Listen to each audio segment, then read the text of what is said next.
Hello there and a very good afternoon. Hong Kong democracy activists urged members of the U.S. Congress on Tuesday to pass legislation to combat human rights abuses in the city, rejecting any suggestion that such a move would be inappropriate U.S. involvement in another country's affairs.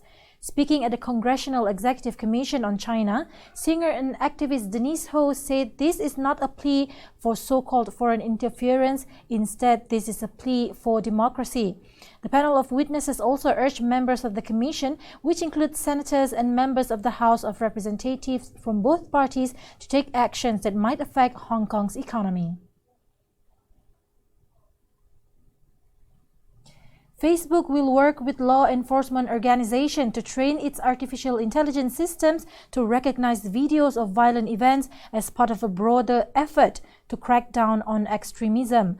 During a mass shooting at a mosque in Christchurch, New Zealand, Facebook's AI systems were unable to detect live-streamed video of the terrorist. The effort will use body cam footage of firearms training provided by US and UK government and law enforcement agencies.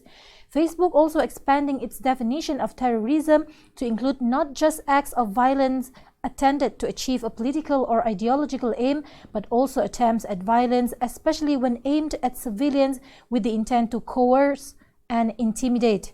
So far, the company had successfully limited the spread of extremist material on its service.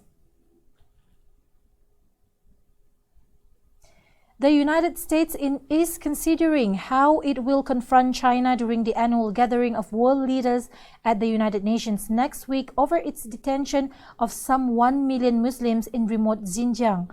According to a senior European diplomat, China is taking advantage in the UN of the relative antagonistic, critical attitude of the USA towards the UN itself and is occupying spaces and projecting influence much more than before.